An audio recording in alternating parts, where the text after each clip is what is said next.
ಗುರುಭ್ಯೋ ನಮಃ ಶ್ರೀಕೃಷ್ಣಾಯ ನಮಃ. ಎಲ್ಲರಿಗೂ ನಮಸ್ಕಾರ. ಆಷಾಢ ಮಾಸ ಶುಕ್ಲ ಪಕ್ಷ ಏಕಾದಶಿ ಶಯನ ಏಕಾದಶಿ ಅಂತ ಬರುವ ಜುಲೈ 6ನೇ ತಾರೀಕು ಭಾನುವಾರ ಚಾತುರ್ಮಾಸ್ಯ ವ್ರತ ಆರಂಭ.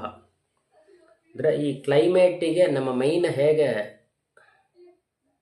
ಅದನ್ನು ಹೇಗೆ ನಾವು ಸಮಾನಪಡಿಸಬೇಕು ಅಂತ, ಅಂದರೆ ಈ ಕ್ಲೈಮೇಟಿಗೆ ತಕ್ಕಂತೆ ನಮ್ಮ ಮೈನ ಆರೋಗ್ಯವಾಗಿ ಹೇಗೆ ಇಡಬೇಕು ಹಾಗೆ ಎಂಬ ಕಾರಣದಿಂದ ದೊಡ್ಡವರೆಲ್ಲ ಬಂದು ಆ ಋತು ಅಂತ ಹೇಳ್ತಾರಲ್ಲ, ಸಮ್ಮರ್ ವಿಂಟರ್ ಅಂತ, ಅದಲ್ಲಿ ಯಾವ ಯಾವ ಋತುಗಳಲ್ಲಿ ಯಾವ ಯಾವ ಪದಾರ್ಥವನ್ನು ಬಿಡಬೇಕು, ಯಾವುದನ್ನು ತಗೊಬೇಕು ಅಂತೆಲ್ಲ ಹೇಳಿದ್ದಾರೆ. ಇದಕ್ಕೆ ನಾವು ಈ ಚಾತುರ್ಮಾಸ ವ್ರತ ಅಂತ ಇದರಲ್ಲಿ ಮಾಡ್ತಾವೆ.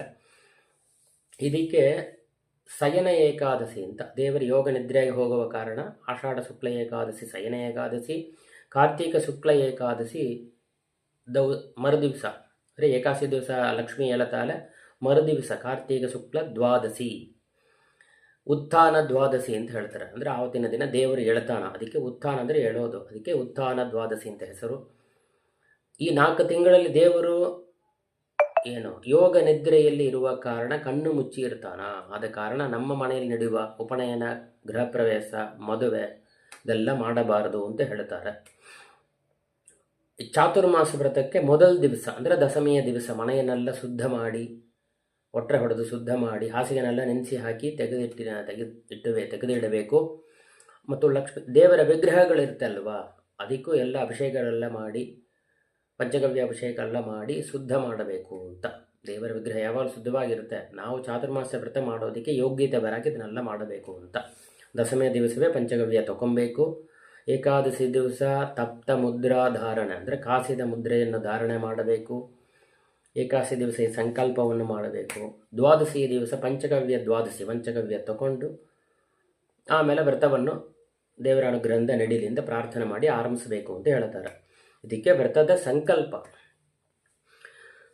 ಕೇಶವ ನಾರಾಯಣ ಮಾಧವ, ಅಲ್ಲಿಂದ ಶ್ರೀಕೃಷ್ಣಾಯ ನಮಃ ವರೆಗೂ ಹೇಳಿಕೆಂಬೇಕು. 2 ಸಲ ಮಾಡಿದ್ರೆ ಇದಕ್ಕೆ ಆಚಮನ ಅಂತ ಆಗುತ್ತೆ. ಆಮೇಲೆ ಪ್ರಾಣಾಯಾಮ, ಶುಭತಿಥೌ ಅಮುಕ ಸಂವತ್ಸರೆ ಅಂದರೆ ವಿಶ್ವಾವಸುನಾಮ ಸಂವತ್ಸರೆ ಉತ್ತರಾಯಣೆ ಗ್ರೀಷ್ಮ ಋತು, ದಕ್ಷಿಣಾಯನೆ ಗ್ರೀಷ್ಮ ಋತು, ಆಷಾಢ ಮಾಸೆ ಶುಕ್ಲಪಕ್ಷೆ ಏಕಾದಶ್ಯಾಂ ತಿಥೌ ವಾಸರಃ ಭಾನುವಾಸರಯುಕ್ತಾಯಾಂ ಶ್ರೀ ಚಾತುರ್ಮಾಸ್ಯ ದೇವತಾ ಅಭಿಮಾನಿ ಶ್ರೀಧರ ಋಷಿಕೇಶ ಪದ್ಮನಾಭ ದಾಮೋದರ ರೂಪಾನಾಂ ಪ್ರೀತಿಂ ಕಾಮಯಮಾನಃ ಚಾತುರ್ಮಾಸ್ಯ ವ್ರತಾಂಗ ಸಾಕವ್ರತ ದಧಿವ್ರತ ಕ್ಷೀರವ್ರತ ದ್ವಿದಲವ್ರತ ಅಖ್ಯ ಚತುರ್ವಿಧ ವ್ರತಂ ಸ್ವೀಕರಿಷ್ಯೆ. ಸುಪ್ತೆ ತ್ವಯಿ ಜಗನ್ನಾಥ ಜಗತ್ಸುಪ್ತಂ ಭವೇದಿತಂ ವಿಬುದ್ಧೈ ಚ ಪ್ರಸನ್ನೋ ಭವ ಮೇಚ್ಯುತ. ಚತುರೋ ವಾರ್ಷಿಕಾನ್ ಮಾಸಾನ್ ದೇವದೇವ ಜಗತ್ಪತೆ ನಿರ್ವಿಘ್ನಂ ಸಿದ್ಧಿಮಾಯಾತು ಪ್ರಸಾದಾತ್ ತವ ಕೇಶವ. ಗೃಹೀತೇऽಸ್ಮಿನ್ ವ್ರತೆ ದೇವ ಪಂಚತ್ವಂ ಯಧಿ ಮೇ ಭವೇತ್ ತದಾ ಭವೇತ್ ಸುಸಂಪೂರ್ಣಂ ಪ್ರಸಾದಾತ್ತೇ ಜನಾರ್ದನ. ಇದು ಸಂಕಲ್ಪ ಮಾಡುವ ವಿಧಾನ. ಹೀಗೆ ಸಂಕಲ್ಪವನ್ನು ಮಾಡಿ ದೇವರನ್ನು ಪ್ರಾರ್ಥನೆ ಮಾಡಬೇಕು. ಸಾಖ ವ್ರತ ಸಂಕಲ್ಪ, ಇದು 4 ತಿಂಗಳು ನನಗೆ ಯಾವ ನಿರ್ವಿಘ್ನವಾಗಿ 4 ತಿಂಗಳು ವ್ರತವನ್ನು ಇವತ್ತು ಆರಂಭಿಸಿದ್ದಾನೆ, ಇದು ನಡಿಬೇಕು ಅಂತ ಹೇಳಿ ಪ್ರಾರ್ಥನೆ ಮಾಡುತ್ತಾನೆ. ಇವಷ್ಟೊತ್ತು ಹೇಳಿದ್ದು. ಇವಾಗ ಒಂದೊಂದು ವ್ರತಕ್ಕೆ ತನಿತನೆಯ ಆರಂಭ, ವ್ರತ ಮಾಡೋದಕ್ಕೆ, ವ್ರತ ಸಂಪೂರ್ಣ ಮಾಡೋದಕ್ಕೆ ಸಂಕಲ್ಪ 2 ಮಂತ್ರಗಳಷ್ಟೇ. ಸಾಕ ವ್ರತ ಸಂಕಲ್ಪ ಆಷಾಢ ಶುದ್ಧ ದ್ವಾದಶಿ ದಿವಸ ಬೆಳಿಗ್ಗೆ ಸಾಕ ವ್ರತಂ ಆಚಮ ಪ್ರಾಣಾಯಾಮ ಸಂಕಲ್ಪ. ಸಾಕ ವ್ರತಂ ಮಯಾದೇವ ಗೃಹೀತಂ ಪುರತಸ್ತವ ನಿರ್ವಿಘ್ನಂ ಸಿದ್ಧಿಮಾಯಾತು ಪ್ರಸಾದಾತ್ತೇ ರಮಾಪತೆ. ಹೀಗೆ ಅಂತೇಳಿ ವ್ರತ ಆರಂಭಿಸಬೇಕು. ವ್ರತ ಮುಗಿಯುವ ಕಾಲದಲ್ಲಿ, ಅಂದರೆ ಸಾಕ ವ್ರತ ಮುಗಿಯುವ ಕಾಲದಲ್ಲಿ ದ್ವಾದಶಿಯ ದಿವಸ, ಅಂದರೆ ಶ್ರಾವಣ ಶುಕ್ಲ ದ್ವಾದಶಿಯ ದಿವಸ ಸಂಕಲ್ಪವನ್ನು ಮಾಡಬೇಕು. ಸಂಕಲ್ಪ ಮಾಡಿ ಆ ಶಾಖ ವ್ರತವನ್ನು ಮುಗಿಸಬೇಕಲ್ಲ, ಅದಕ್ಕೆ ಅದನ್ನು ಮುಗಿಸೋಕ್ಕೆ ಈ ಸಂಕಲ್ಪವನ್ನು ಮಾಡಿ ಕಾಯಿಕರಿ ಅಂದರೆ ಕಾಯಿಗಳು ತರಕಾರಿಗಳು ಇಟ್ಟು ಪೂಜೆ ಮಾಡಿ ಬ್ರಾಹ್ಮಣರಿಗೆ ಕೊಟ್ಟು ಅಂದರೆ ಎರಡು ಬ್ರಾಹ್ಮಣರು ಭೋಜನವನ್ನು ಮಾಡಿಸಬೇಕು. ಮುಡಿಲಾದ ಪಕ್ಷದಲ್ಲಿ ಆಮದ್ರವ್ಯ ರೂಪದಿಂದ ಕಾಯಿ ಅಕ್ಕಿ ಕಾಯಿ ಇದನ್ನೆಲ್ಲ ಕೊಟ್ಟು ಬ್ರಾಹ್ಮಣರಿಗೆ ಸಮರ್ಪಣೆ ಮಾಡಿ ಆಮೇಲೆ ನಾವು ಆ ಕಾಯಿನೆಲ್ಲ ಸ್ವೀಕಾರ ಮಾಡಬೇಕು ಅಂತ ಇದು ತಾತ್ಪರ್ಯ. ದಧಿವ್ರತವೂ ಅದೇ ಮಾದರಿ. ದಧಿವ್ರತ ಮುಗಿಯುವ ಸಂದರ್ಭದಲ್ಲಿ ಚಿಕ್ಕ ಬೆಳ್ಳಿ ಬಟ್ಟಲ್ಲಿ ಮೊಸರಿಟ್ಟು ಅದು ಸಂಕಲ್ಪ ಮಾಡಿ ಬ್ರಾಹ್ಮಣರಿಗೆ ದಾನ ಮಾಡಿ ನಾವು ಸ್ವೀಕಾರ ಮಾಡಬೇಕು. ಅಂದರೆ ಎರಡೆರಡು ಬ್ರಾಹ್ಮಣರಿಗೆ ಊಟ ಹಾಕಿಬಿಟ್ಟು ನಾವು ಸ್ವೀಕಾರ ಮಾಡಬೇಕು. ಮುಡಿಲಾದ ಪಕ್ಷದಲ್ಲಿ ಆ ವ್ರತ ಮುಡಿಯುವ ಸಂದರ್ಭದಲ್ಲಿ ಯಾವ ವ್ರತ ಮುಗಿತೀಯೋ ಆ ಪದಾರ್ಥವನ್ನಿಟ್ಟು ದೇವರಿಗೆ ಸಮರ್ಪಣೆ ಮಾಡಿ ಅದನ್ನು ಬ್ರಾಹ್ಮಣರಿಗೆ ದಾನ ಮಾಡಿ ನಾವು ಸ್ವೀಕಾರ ಮಾಡಬೇಕು ಅಂತ ತಾತ್ಪರ್ಯ ಅಷ್ಟೇ. ಶಾಖವ್ರತ ಸಮರ್ಪಣ ಮಂತ್ರ. ಉಪಾಯಮಿದಂ ದೇವ ವ್ರತ ಸಂಪೂರ್ತಿ ಹೇತವೇ ಸಾಕಂ ತು ದ್ವಿಪರ್ಯಾಯ ಸಹಿರಣ್ಯಂ ದದಾಮ್ಯಹಂ. ಇದು ವ್ರತ ಸಮರ್ಪಣೆಗೆ.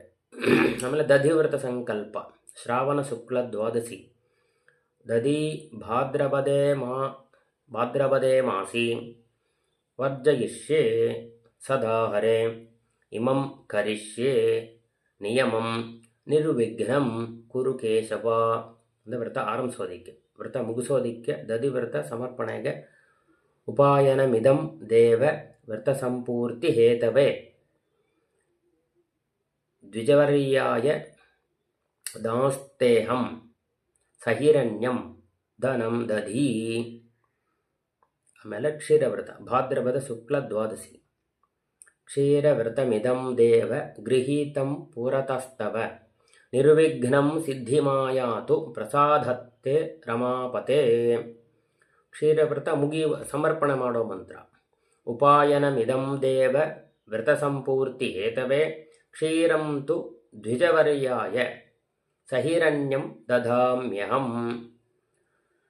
ಆಮೇಲೆ ದ್ವಿದಳ ವ್ರತ ಸಂಕಲ್ಪ 4ನೇ ತಿಂಗಳು ಆಶ್ವೀಜ ಶುಕ್ಲ ದ್ವಾದಶಿ.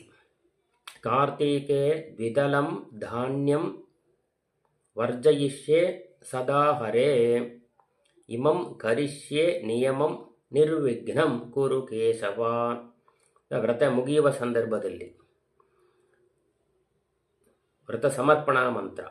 ಉಪಾಯನಮಿದಂ ದೇವ ವ್ರತ ಸಂಪೂರ್ತಿ ಹೇತವೇ ದ್ವಿದಳಂ ದ್ವಿಜವರ್ಯಾಯ ಸಹಿರಣ್ಯಂ ದದಾಮ್ಯಹಂ. ಹೀಗೆ ಹೇಳಿ ಚಾತುರ್ಮಾಸ್ಯ ವ್ರತವನ್ನು ಕಾರ್ತೀಕ ಶುದ್ಧ ದ್ವಾದಶಿ ಆವತ್ತಿನ ದಿನ ಸಂಕಲ್ಪ ಮಾಡಬೇಕು. ಇದಂ ವ್ರತಂ ಮಯಾ ದೇವ ಕೃತಂ ಪ್ರೀತ್ಯೈ ತವ ಪ್ರಭೋ ನ್ಯೂನಂ ಸಂಪೂರ್ಣತಾಂ ಯಾತು ತ್ವತ್ಪ್ರಸಾದಾತ್ ಜನಾರ್ದನ. ಹಾಗೆ ಅಂತ ಹೇಳಿ ದೇವರಿಗೆ 4 ತಿಂಗಳು ಮಾಡಿರತಕ್ಕಂಥ ವ್ರತವನ್ನು ಸಮರ್ಪಣೆ ಮಾಡಬೇಕು.